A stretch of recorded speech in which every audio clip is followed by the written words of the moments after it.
Tu veux savoir si Allah accepte tes prières? Écoute ça. Nos prières et nos actes d'adoration ne sont pas toujours acceptés. Et il se peut que nous soyons en train de perdre notre temps.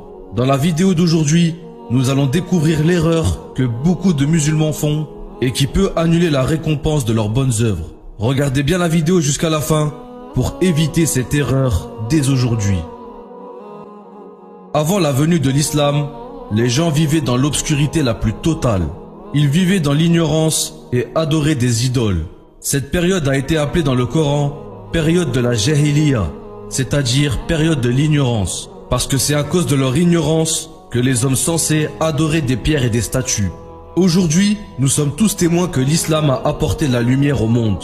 Elle nous a fait sortir de l'obscurité et nous a montré le droit chemin.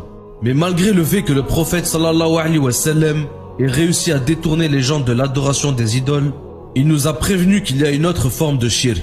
Et c'est ce qu'il craignait le plus pour sa communauté. Cette forme de shirk n'est pas tellement différente du shirk que nous connaissons. Elle est juste cachée. Et celui qui la pratique peut ne pas en être conscient. Pourtant, elle est tout aussi détestable que la première, parce qu'elle peut tout annuler. La prière, le jeûne et tous les autres actes d'adoration. Mahmoud ibn Lubayd relate que le messager d'Allah sallallahu alayhi wa sallam a dit: ce que je crains le plus pour vous est le petit polythéisme. On lui demanda ce que c'était. Il répondit: l'ostentation. En fait, le shirk, c'est le fait d'associer une autre divinité à Allah, soit de façon claire, comme les gens qui adorent les statues, soit de manière cachée, comme quelqu'un qui embellit sa prière, juste pour plaire aux gens qui le regardent. Et c'est ça qu'on appelle l'ostentation. D'après le Cheikh Uthaymin, l'ostentation fait partie du shirk. Ce qui veut dire qu'une personne fait quelque chose uniquement pour le regard des gens, pas pour Allah. L'ostentation peut annuler les actes d'adoration de différentes manières. Montrer ses actions religieuses pour impressionner les autres peut rendre toutes vos bonnes actions inutiles. Allah a dit à propos de ces gens: et lorsqu'ils se lèvent pour la salat, ils se lèvent avec paresse et par ostentation envers les gens. À peine invoquent-ils Allah. Dans ce cas, l'action est invalide et elle est rejetée.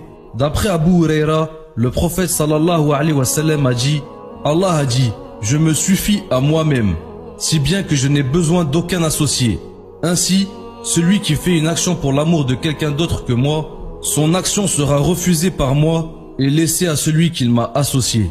Le deuxième cas, c'est lorsque l'ostentation arrive plus tard, pendant l'acte d'adoration. C'est-à-dire qu'à la base, l'action est faite pour Allah, puis l'ostentation arrive. Si la personne résiste, alors son action est valide.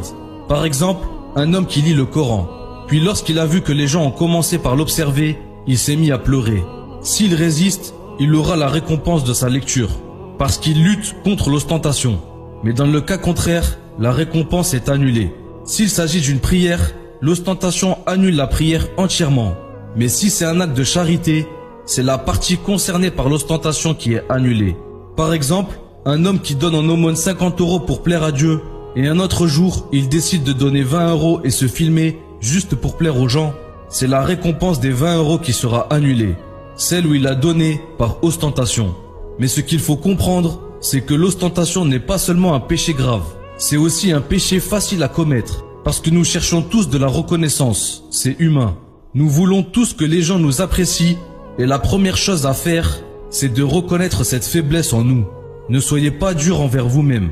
Lorsque vous sentez le désir d'avoir l'attention des autres, au lieu de ça, faites de votre mieux pour résister, parce que c'est ce que notre Créateur attend de nous. Il a dit à ce propos: et luttez pour Allah avec tout l'effort qu'il mérite. C'est lui qui vous a élu, et il ne vous a imposé aucune gêne dans la religion, celle de votre père Ibrahim, lequel vous a déjà nommé musulman avant ce livre, et dans ce livre, afin que le messager soit témoin contre vous, et que vous soyez vous-même témoin contre les gens. Accomplissez donc la salat, acquittez la zakat, et attachez-vous fortement à Allah. C'est lui votre maître, et quel excellent maître, et quel excellent soutien. En plus de rendre nos actes d'adoration et nos bonnes actions inutiles, être prétentieux, ça peut aussi nous faire repousser des autres. Afficher ses actions religieuses pour impressionner les autres peut causer un rejet de la part des personnes qui nous entourent. Les gens peuvent percevoir cela comme de l'hypocrisie. Ça peut également causer de la jalousie ou de l'hostilité de la part des autres. Il est donc important de se rappeler que la religion est avant tout une relation personnelle avec Allah et non un moyen de se faire valoir aux yeux des autres. Car c'est dommage de faire tous nos efforts pour rien au final. Et Allah reste toujours le plus savant.